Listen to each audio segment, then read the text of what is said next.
Hello there ladies and gentlemen, I'm Paul TX141 Walsh and welcome to an all new World of Warships gameplay. In this episode I'll be sailing out in the Tier 4 British destroyer known as the Wakeful in a Tier 5 Domination match on the map Solomon Islands. This gameplay forms the first of a series of gameplays in which I intend to explore the roles the destroyer ship class can fulfill within World of Warships. In this instalment I shall be focusing on the role of a destroyer in contesting objectives. To elaborate, there being 3 objectives available, I intend to take one objective at a time with the additional aim of damaging, if not outright eliminating, any enemy destroyers I encounter at each objective. As I analyse the gameplay, I'd like to draw your attention to 2 main areas for discussion. The first, avoiding overcommitting.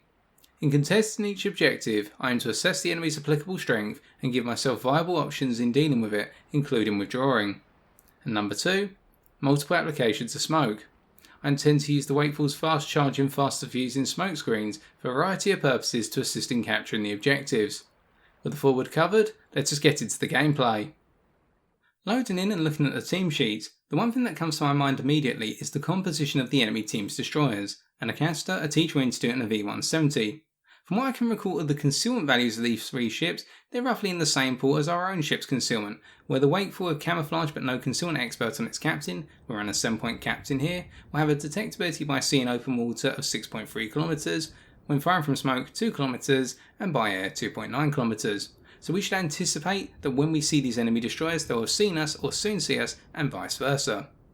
Now, having spawned in north of objective Bravo, it's the closest objective to my ship, I'm going to make my way there. It's going to take some time because the maximum speed of our ship is 35 knots, and if we were to go to objectives Alpha or Charlie, we'd be taking ourselves out of the game immediately for a good period of time. So really Bravo is the only viable option to open up the game. Now as I make my way towards objective Bravo, I'm thinking about what could be the worst case scenario. I bump into the enemy Acaster. I would argue this is the case because the Acaster is the upgrade of the Wakeful, in that she has the same or very similar 4 single-fire 120mm artillery batteries, but compared to our reload of 8 seconds, she has a reload of 5 seconds. So in a straight broadside engagement between the 2 ships, where they're able to bring about their potential damage per minute, the Acaster is going to win. And we also have to consider the Acaster is going to have at least the same health as our own ship, if not more, and we mitigated that to an extent by applying Survivability Expert to our captain, the Tier 3 skill, which kicks our health pool up from the maximum of 10,000 to 11,400. Now using my intuition here, I'm going to guess where the enemy destroyer is. I'm coming into objective Bravo from the northwestern corner. And we can see as we go into the objective, our concealment circle covers the entirety of the objective and I'm not immediately spotted when the objective starts to get contested. What that means is the enemy destroyer's got to be in one of 2 places, down in the southwestern corner behind the landmass off to what would be my starboard side, or alternatively right into the eastern corner of the objective. And we can see a smoke screen going up in that eastern corner, and that tells us straight away, right, at least one destroyer's got to be in there, and the Acaster reveals itself cutting across in towards the southern portion of the objective. But in reacting to our opening fire, we're able to score 4 hits and the Acaster beaches itself, and we throw in another salvo for another 4 hits. And note, we went to the broadside and we started reversing, and now we started accelerating. We're using a bit of random motion here to try and throw off the aim of our opponent. But as we start to rip into the Acaster, and our teammates are doing so as well, note we're receiving a lot of incoming fire from the Acaster's teammates, and this is important as we go to smoke. Because whilst it's a 1 versus 1 in the objective, you have to consider this 1 versus 1 is altered by what support both teams can provide to their friendly destroyers. And I do not want to be throwing away all my health to the enemy team's supporting fire, whereas I could be tearing down the Acaster, I agree. It's the fact that I can't afford to be in a situation where I've lost health to some supporting ships, particularly their Karlsruhe, the Tier 4 German cruiser, and then have to play very defensively and cagey in the objective and give the Acaster the ability to literally sail up to me and rip me apart. Now in return, by staying in towards the northern portion of the objective, it means I've got the support of my friendly cruisers, the Tier 4 French cruiser, the Duguay Juan particularly, and we've also got the Kaiser and the New York. Now using that smoke screen, we used it to interrupt the supporting fire of the enemy team ships south of the objective, but we also used it as a means of baiting the torpedoes from the enemy Acaster, in terms of making them think that I'd be sitting in there, concealing my position, and therefore their torpedoes, if thrown in there, would get me. Instead we dodged the torpedoes, and now I'm starting to reverse back towards the centre of the objective. But I'm going to take my time here and let me explain. I'm looking at the minimap right now and noting that all those enemy ships towards the south of the objective, bar the Karlsruhe, all seem to be sailing towards objective Alpha, and the Karlsruhe is turning southwards. Now what I'm thinking is, if I can sail further and further towards what would be the western side of Objective Bravo, then I can use the landmass portion in the western side of the objective to conceal my position against the supporting fire of these enemy ships. They may still be able to throw shells over the landmass, but their accuracy of being able to support their ally is going to be severely reduced. Whereas in my position right now, I have the support of a Kaiser, a New York and a Kuma in order to be able to hit the Acasta if they come charging out of position. The worst case scenario here is I end up in a 1 versus 1, and I know the Acasta is on a lot lower health than my own ship right now, so I can afford to set up that trade and engagement. And seeing 3 shells being thrown over to our New York, I have a strong feeling they're actually sitting roughly bowing towards the objective right now, and it's confirmed as we open fire and hit them again with 3 shells, and they hit us with 1 shell there as they go to their smoke. Now what I've got to think about at this point is, okay, what's the Acasta going to do next? So I think, are they going to sit in the objective? I throw some shells out into the smoke, guessing their last position. But then the Acasta comes out and I go to my own smoke to interrupt the engagement. I throw a return salvo at the very last minute of the smoke going up, so that way it's got the best accuracy there, able to hit with 4 shells, and then the Acasta throws torpedoes. Well, Acasta's torpedoes come into my smoke. Now these were in reaction to me being there, not because of my smoke, and that caught me off guard a little bit. But using the acceleration of the British destroyer, a key trait where it has superior acceleration compared to the other destroyer classes, unless you're running the acceleration mod from tier 6 ships upwards, means we're able to dodge those torpedoes and we continue to rip into the Acasta. And now you're probably wondering, how can I see my opponent but he can't see me, or he or she can't see me? That's because they've been opening fire continuously, and note that my smoke screen's radius is rather small, and it means that when the Acasta's been opening fire, they're being spotted by our Kaiser, who has observational line of sight on the Acasta right now, whereas I've been able to use my positioning behind my own smoke screen to make sure the Acasta cannot hit me in return, or at least see me in return. They could guess my position. Now I picked up a number of hits, but then the enemy Kaiser eliminates their own teammate, and the Acasta falls. And that's because the Kaiser was probably throwing torpedoes back into the objective there, anticipating that their ally in the Acasta was going to start making their way southwards from the objective rather than turning towards the southwest. But nonetheless, we've won the cap.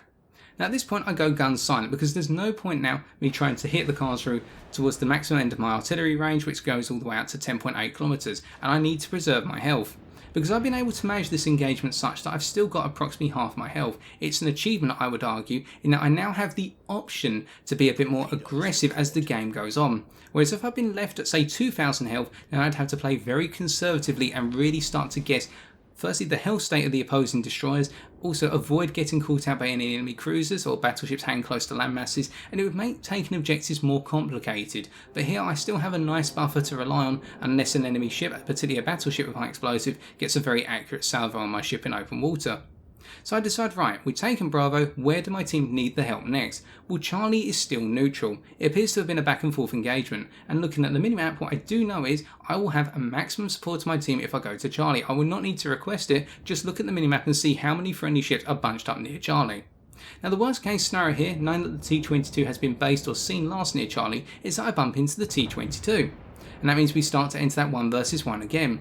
But in this instance, because Charlie's a much larger objective in terms of the available space, and the only hiding spot for that T-22 would be down on the southern edge of the objective behind the landmass off to my starboard side right now, it means that if the T-22 is caught anywhere other than there, it's going to be a many versus 1, I would argue, in the favour of my ship. Or the enemy T-22 may have some support from their teammates, but by no means as strong support as what I'm going to receive.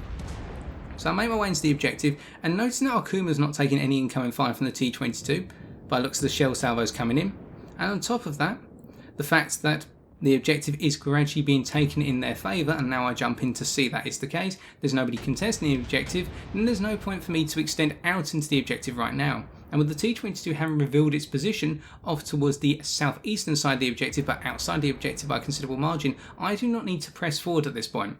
And we can see that the T-22 has a little bit less health than our own ship, which means if I need to go to 1 versus 1, I need to manage their fast reload on their 105mm batteries, which comes in at 4 seconds, but their lower alpha strike per high explosive shell of 1200, if I remember correctly, means that in a trading war we would be able to trade efficiently with them and at least match them for the trade, if not be superior with a higher alpha of 1700. But it looks as though the T-22 took a big salvo from someone there, and with them only being on 451 health right now, I can choose to open fire against them. And with the distance between our two own ships, and the fact that I can deploy a smoke screen here because the T-22 has fired in open water, and is therefore being spotted by our Kaiser north of them right now, it means I can get a second salvo in and take them out the game. Using a smoke screen to conceal my own position to fire with impunity, and now I start to move out of my smoke at this point, just in case any battleships decide to throw some shells into the smoke and try to reset my progress or nail me hard. Now, as I make my way away from the objective, I am firing very briefly at the enemy Congo, trying to perhaps set a lucky fire, or at the base fire chance on high explosive shells being a nice 9%, but to no avail. And I'm starting to leave the objective, and once again I go golden silent, because I don't want to lose any more health than I have to. There may be a couple of shells coming my way, but at this distance I'd expect to only take 1 or 2 armor piercing shells, which are going to over penetrate and do say a maximum of 2,500, meaning that I can still rely on my health pool to exchange some health.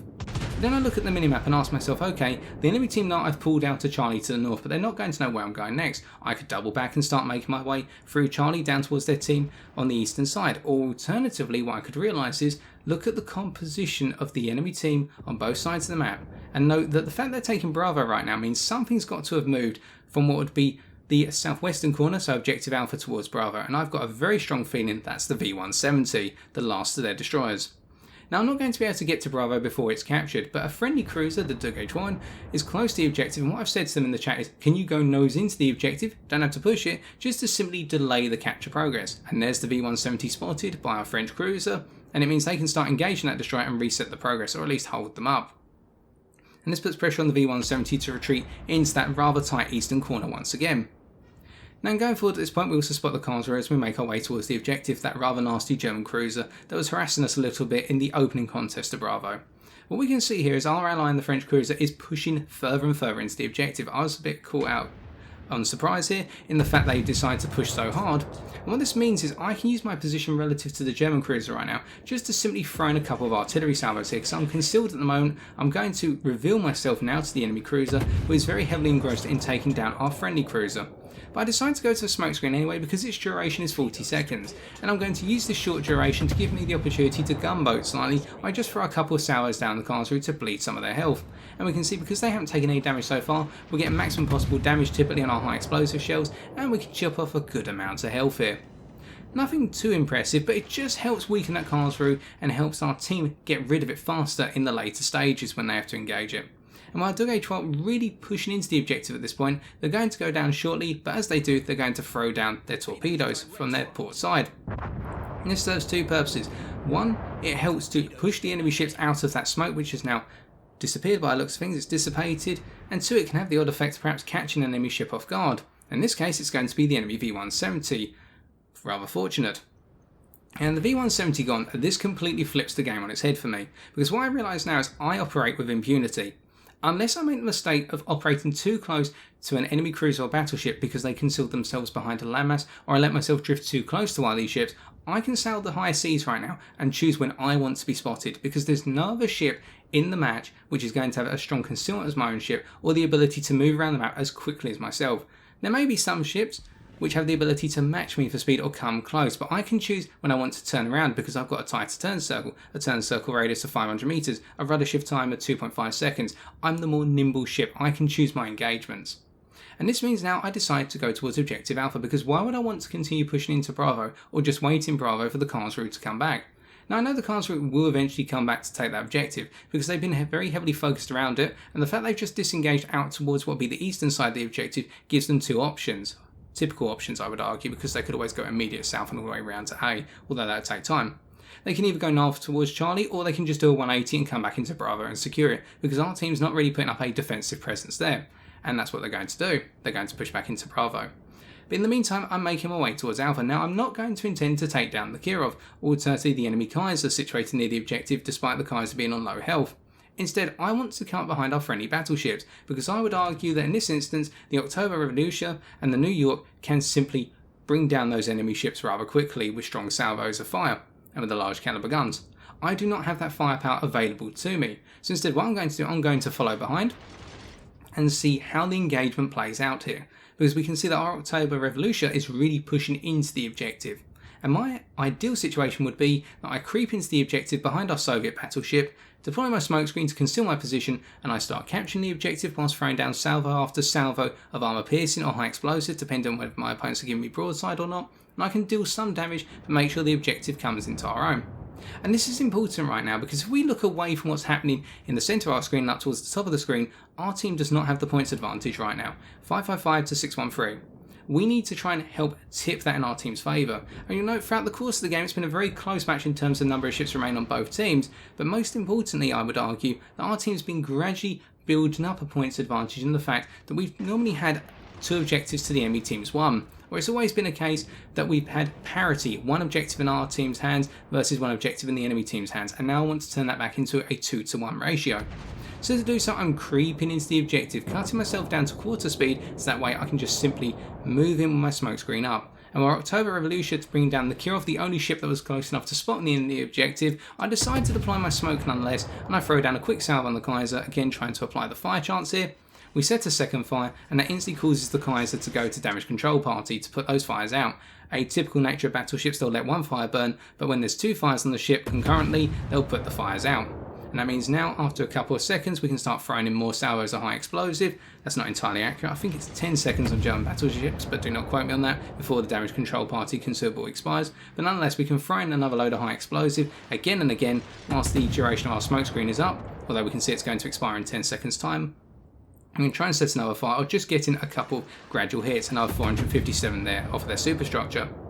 In the meantime, we're taking the objective, we're making it difficult for the enemy Kaiser to retaliate. They could spray our smoke screen, but they'd have to get it down to sheer dumb luck in terms of accuracy and RMG, hitting us or not, or they could trace back the traces of our shells to get a more accurate picture of where we're sitting on our smoke screen. But nonetheless, they're out of the game now thanks to our Königsberg.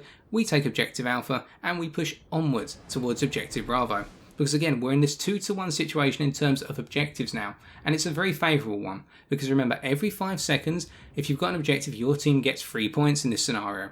And that means at the least, when we're back in this 1-on-1, so we've got objective Alpha, they've got Bravo, and they've got ships in objective Charlie, it means that we're achieving a parity, but as soon as we end up in a 2-to-1, we start getting those 6 points to the enemy team's 3. It means over the course of a minute, if we were to lose a battleship, we would overcome that points disadvantage from losing the battleship simply from having the capture points, or the objectives, and therefore we'd be able to replace a battleship in terms of points lead.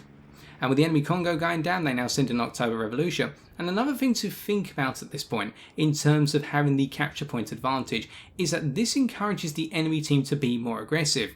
And the initiative goes into your team's favour in the fact that your team no longer have to be as aggressive. You can choose to just be defensive and hold the objectives, set up an ambush and wait for the enemy team to sail into your line of fire. Or in the case of our friendly Furitaka, who's heading away from objective Charlie westbound now, they're able to set up their torpedoes so that way the enemy team drifts into their torpedoes, which are absolutely lethal with 10 kilometers range and a high amount of alpha strike damage per torpedo. And this all works in our team's favour right now because we've got ships that need to come from Alpha towards Bravo. They're all sailing along, but they take a much longer time than our own ship, again because of the speed of our destroyer compared to the other classes of ship. So we're going to be the first to get to Bravo. I've typed in the chat to our Furitaka, come down to Bravo to regroup. If they decide to do so, then they'll simply be coming through the middle of the map, but even now, what we can see is we've linked up with them, and that means we can support them and they can support us if anything unfortunate starts to happen. And as the enemy team continues to take Charlie, with our Furitaka taking down the October Revolution, delaying the capture progress to an extent, we're taking Charlie now, so we end up back in that 2-to-1, and it means that the points advantage that the enemy team had in the mid portion of the game has just completely dissipated. Now, if the enemy team wants to win, they have to be very aggressive and they have to eliminate most of our ships. But then again, think about it this way, I'm the only destroyer left in this game now, so if we ended up in that scenario where our team just suddenly got deleted and I'm the only ship left standing, I can choose just to play the game out for time. We've only got 3 minutes remaining, the points advantage is in our team's favour, the enemy team ships, despite the car's rule, so the 2 battleships are relatively slow, so if we can get rid of that cruiser, what it will mean is the enemy team is going to take a very long time to take objectives back, and I can always use my speed and manoeuvrability to simply go around my opponent's ships and take an objective in return. So it means that the initiative is always in our hands and we choose the engagements. Now here I'm using the smoke screen to reposition myself very quickly, and the reason I'm doing this is because I want to turn myself away from that car's route, not to end up in the firing line of their guns. So I've done a 180 using my smoke screen, and I'm pulling away behind the landmass off to my port side right now, so I've been able to throw some shells into their ship but with no potential of return fire. and as torpedoes are thrown down, apply the concept of the enemy ships having to push, and when you start pushing into objectives, it's a mad rush to get the objectives, with only 2.5 minutes remaining, you're going to start making mistakes. And the Karlsruhe makes one, they take a torpedo from us, it causes flooding, which takes away their damage control party, which they had available, and it means now they're more susceptible to being eliminated by a Königsberg or Furataka and our 2 battleships, and that Karlsruhe is shortly going to be going down. Now I type into the chat here that I'm going to flank around to take objective Charlie, but because of the distance between Bravo and Charlie and there only being 2 minutes remaining, that's not going to be feasible at this point. But our team having a 150 point advantage, if not slightly higher, what it will mean is we would have to lose 2 ships very quickly here in order to be put behind in terms of points advantage, and with the Karlsruhe having to be so aggressive and moving beyond the support envelope now of their Wyoming at least, if not the Iron Duke as well, in the fact the Iron Duke cannot fire on our Königsberg to the south of the Karlsruhe right now, what it means is we've got a very high chance of taking the Karlsruhe out of the game as they start to contest objective Bravo, and the net result of that will be that the points advantage goes further in our team's favour. And that's something to consider. It's not just about support envelopes in terms of destroyers being on objectives, but also support envelopes in terms of the relative positioning of your fleet versus the enemy fleet and what ships can support one another. And with the Karlsruhe out of the game now, the Iron Duke's going to sail in practically by itself once again. Even if the Wyoming is behind it, off towards the northeastern corner of the map, their relative position means that the Wyoming is going to struggle to support the Iron Duke in shooting at our ships south of it. If our ships were all west of the Wyoming, then it'd be absolutely fine. Or west of the Iron Duke, I should say, because the Wyoming would have a clear shot, but in this instance they do not. The Iron Duke's on fire, they're gradually burning down. I've thrown down torpedoes just in case the Iron Duke carries on its course and gradually makes their way in towards the northwestern corner of the objective, but they're going to burn down before that. I'm holding my fire at this point just simply to keep myself alive here in case anything goes wrong in the remaining minutes of the game. Although we've got less than a minute right now, so I could open fire and get some cheeky shots in. The Iron Duke's about to go down. I'll perhaps get one cheeky salvo into the Wyoming, but otherwise this game is wrapped up, because if our team was to suddenly lose ships, we'd still have the points advantage, but with the Iron Duke going down now, the points advantage is clearly in our team's favour, and we're going to hit 1,000 points just before the game ends.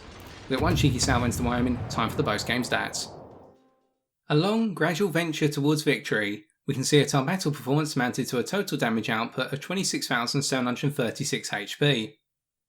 Moving on to the team scores, we can see that we placed second in our team in terms of base experience earned, with 1,352.